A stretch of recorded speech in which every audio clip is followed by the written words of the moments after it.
Welcome back to What Arty Noobs with General Disturbance. We've got a rather unusual one for you today.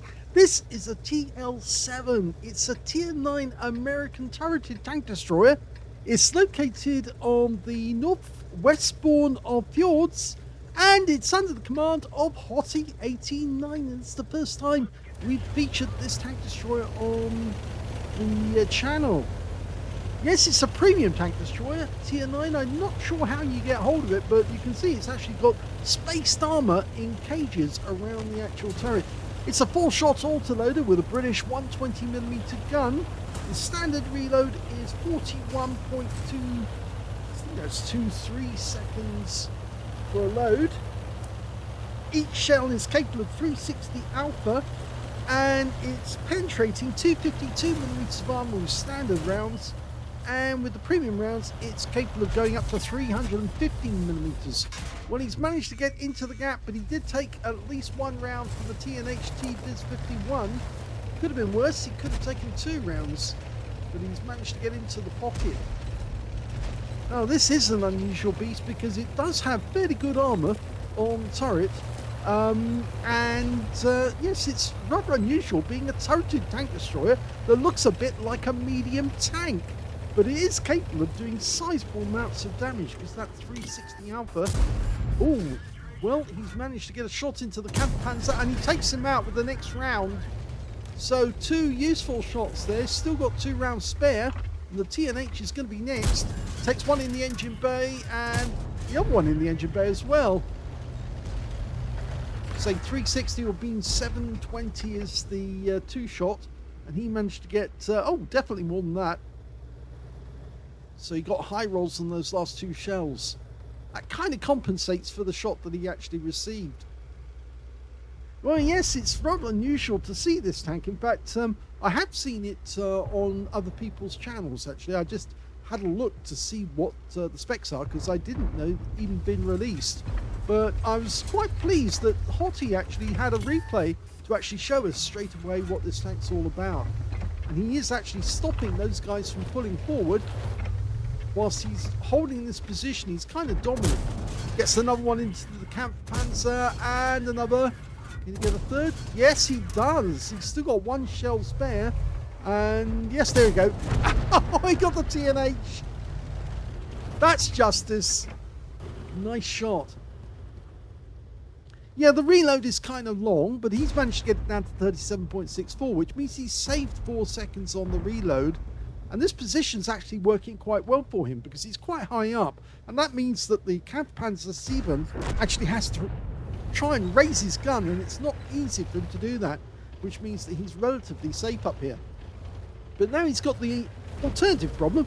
Even with 10 degrees of gun depression, which is what he's got, he's going to have difficulty trying to shoot these tanks down here, but it's not impossible. Oh, that 60 TP quickly got into a position where he could be in cover, but look at this. Jagdpanzer 4 is being shredded by these shells. Still got 2 shells spare. As far as I can work out, the TL-7 was a failed project for a tank destroyer. But those shields, those grids around the turret really do help protect it, because the armor isn't that great. It's only 100mm, but incredibly well angled on the front. And yeah, there's a problem. Jagdtiger, and he's facing us. At least it looked like he was facing us. There's also an E50 down there as well. Now he is in full reload at the moment, so don't expose yourself. Ah, he did get spotted there. Yeah, and yeah, the E50 tried to nail him but didn't get it. And there's also a Su-101 down there, and now he's probably going to be aiming up here as well. Although they've got other problems at the moment. In fact, their problems are actually coming down from the east channel. In fact, there's an Object 140 there, and I think the E50 is probably going to have to go after him. And so we've got an Su-130PM, so we can easily pen this guy. There's 1, 2, got it. 3, and he's got the kill. Now the Su-100, yes, he got that one as well. But he didn't get the kill. The Su-101 took a shot though. But it was a low roll. So 3 kills so far. That is incredibly well done by Hoti. And he only had to accept one shell from that TNH, but he's been slugging it out with them. You can kind of see that this is actually quite an OP tank destroyer, really. And it is unusual, being that it's an enclosed tank destroyer. Looks like a medium tank, but actually drives like a tank destroyer in many ways, you could say. And now he's come up to this corner because he wants some more meat, and he's thirsty for it. He's hungry. Come on, give him something to shoot at. Yes. Oh, Jaeger. Hello, Mr. Jaeger. He's in reload. Goes for the oh, he tried to go for the cupola. Yes, he got him. He knocked out a Jaeger, and that's the last kill of the game for hoti89.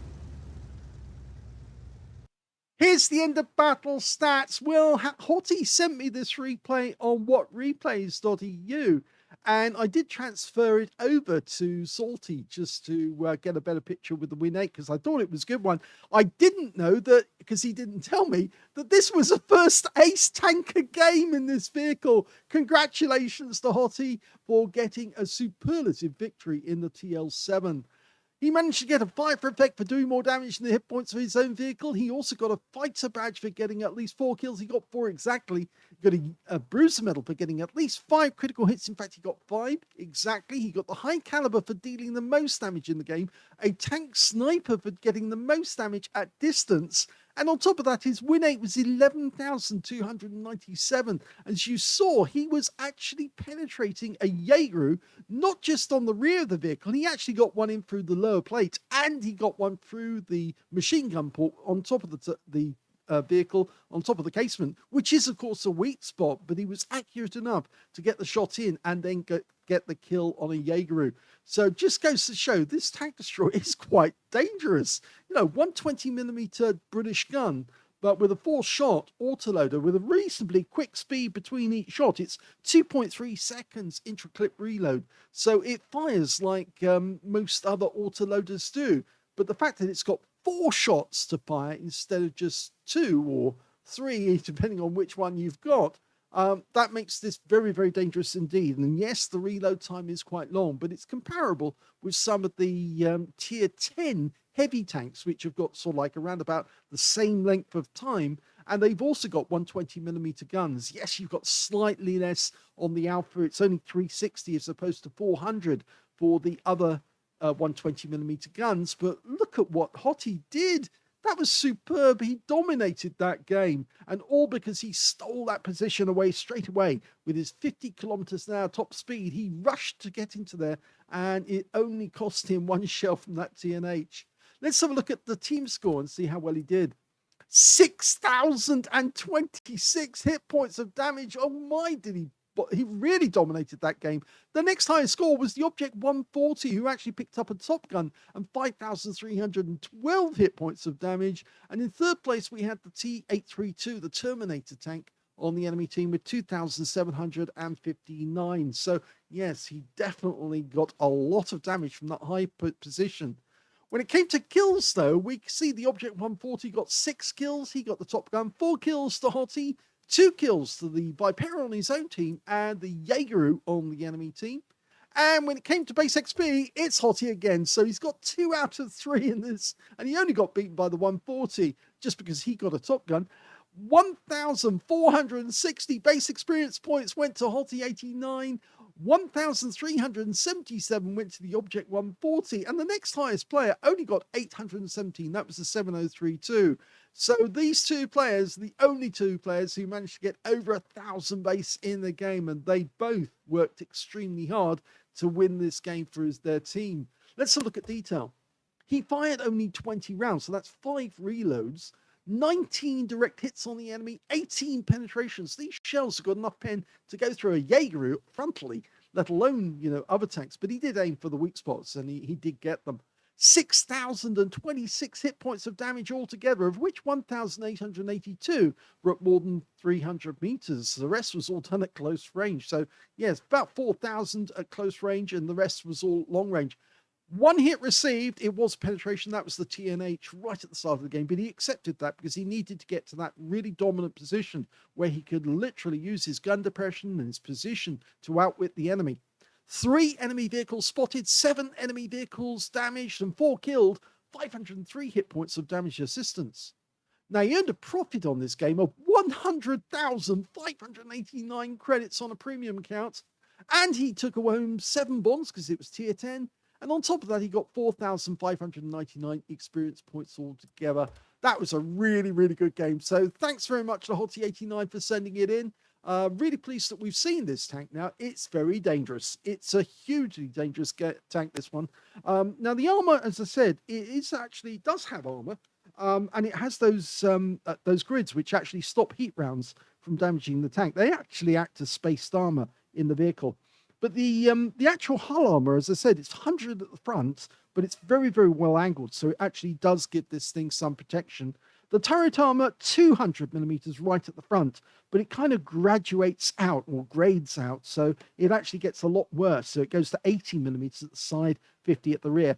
This thing is it's not quite a glass cannon, but it can be taken down if you can get shots on it. The TNH did get a shot on him, but he didn't get the opportunity to get any more shots on Hoti, and Hoti then was able to shoot the enemy at long range, although he did have to duck and dive quickly to get under cover once the enemy spotted him at long range away, and they tried to nail him, but they failed. So I hope you enjoyed that replay as much as I did. If you did, please give this video a like. Do subscribe to our channel. Leave a little comment down below because it feeds the algorithm. And thank you for watching.